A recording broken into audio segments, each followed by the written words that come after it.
Ang sabi sa Hebreo, chapter 10, verse 25. Di huwag natin pabayaan ang ating pagkakatipon na gaya ng ugali ng iba, kundi mga karalan sa isa't isa. At lalo na kung inyong minamalas na malapit na ang araw. So, marami rin na hindi gumaganap o lumalabag sa word na ito, na huwag. Dahil kung hindi nila nilalabag ito, marami tayo ngayon. Ano po? So, nangyari noon, hindi maaaring mangyari ngayon sa kasalukuyan. Ang sabi ng Ephesians,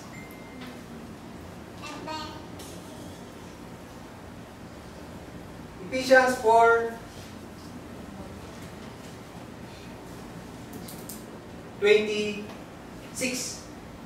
Kayo'y mga galit, huwag kayong magkasala. Ang sabi ng Ephesians 4:27. 4:26. Kayo'y mga galit at huwag kayong magkasala. Huwag lumubog ang araw sa inyong galit. So marami ang nagdidisabi nito, ang hindi sumusunod dito, ang lumalabag dito. Dahil, ang sabi, huwag lumubog ang araw sa iyong galit. So, kung si Adan at saka si Eva, ang sabi ng Diyos, huwag kang kumain. Dito sa last days, huwag pababayaan ang pagkakatipon. Ang sabi ng Ephesians 4:26, huwag kang magtanim ng galit. Huwag lumubog ang araw sa iyong galit. Nasusunod ba? Hindi. Minsan hindi. Pero yan ang utos sa atin. Na huwag tayong, nasabi, huwag lumubog ang araw sa iyong galit. Huwag tumagal. Sabi nga, huwag kayong mga galit, hindi pala magalit, pero huwag magkasala. Parang ang hirap yung titiin. Kaya lang nagkakasala dahil nagtatanim ng galit. O lumubog na yung araw, ibig sabihin, tumagal na yung galit sa puso. So dito, sa simpleng huwag na ito, maraming hindi nakakasunod. Yung unang kasalanan na nadisobey ng tao ay ang salitang huwag. Ang pangalawang kasalanan po na nakatala sa banal na kasulatan ay ito. Yung tinatawag na pagpatay. Genesis chapter 4, verse. Ang sabi po ay ganito. At ay sinabi ni Cain sa kaniyang kapatid na kay Abel.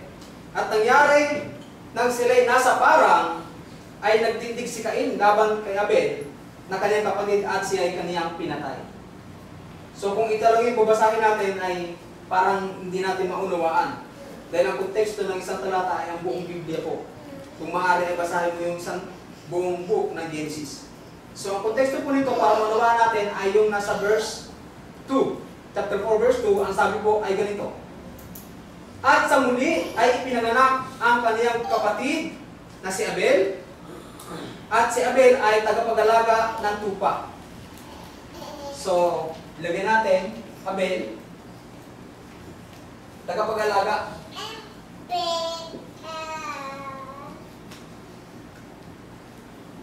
Tupa. At si Cain naman ay magbubukid. Farmer. Ang sabi po ay ganito. At si Cain ay magbubukid ng lupa. At nangyari, nang lumakad ang panahon, nagdala si Cain ng isang handog na bunga ng lupa. So, nagdala siya ng prutas, marahil gulay, bunga ng gulay.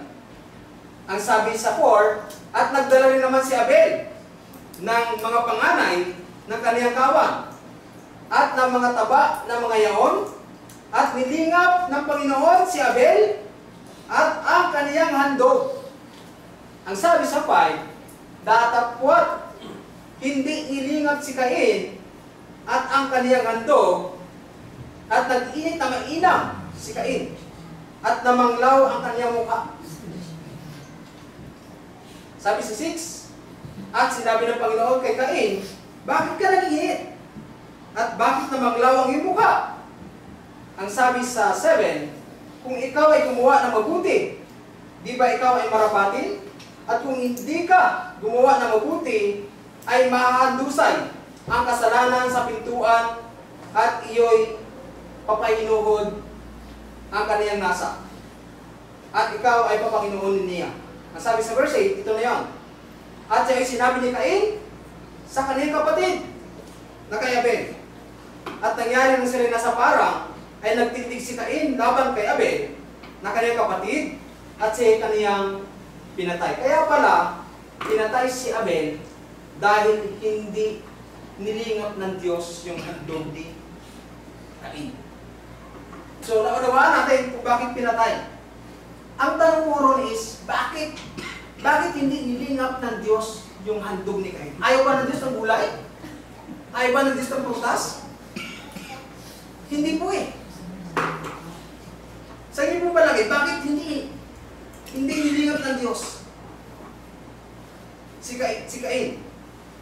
Dahil masama ang ugali, masama ang loob, inggit. Saan mababasa yun? Dito rin. Ang sabi po ay ganito.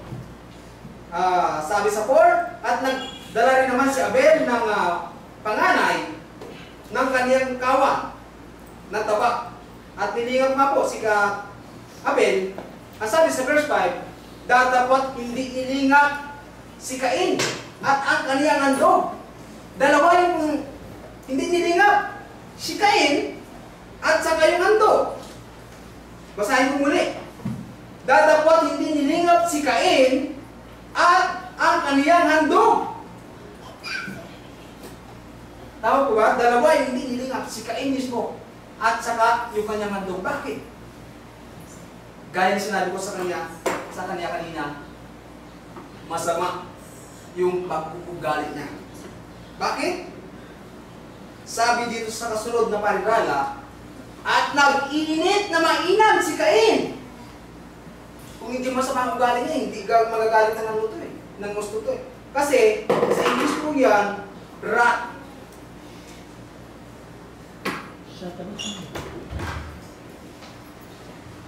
Nag-init na mainam si Cain. Kung hindi masama ang ugali niya, hindi niya gagawin to. Hindi siya magagalit sa Diyos. Sumasamba sila. Kung sa panahon natin ngayon, kung sasamba tayo sa Diyos, ang sabi doon sa Romans chapter 12, verse 1,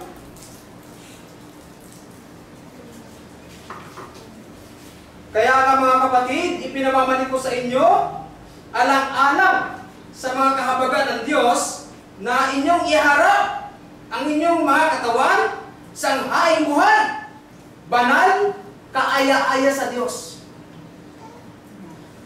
Nasa ninyong katampatang pagsamba. Walang galit sa puso kapag sumasamba. Hindi masama ang ugali. Nagaya ni Cain na napakasama yung budhi. Ang sabi po dito, balik tayo dun sa Genesis chapter 4, dapat hindi nilingap si Cain at ang kaniyang handog, at nag-init na mainam, at namanglaw ang kanyang mukha. So nagalit siya ng gusto sa Diyos. Marami sa panahon ngayon, sa panahon natin ngayon, sinisisi ang Diyos sa mga nangyayaring hindi maganda. Ang sabi sa verse 6, at sinabi ng Panginoon kay Cain, bakit ka nag-init? O bakit ka nagalit? At bakit namanglaw ang iyong mukha? Ang sabi sa verse 7, dito ko nasabi na talagang masama yung ugali niya. Kung ikaw ay gumawa ng mabuti, sabi niya, kung ikaw ay gumawa ng mabuti, sabi masama ang ginagawa niya. Masama nga ang pag-uugali niya.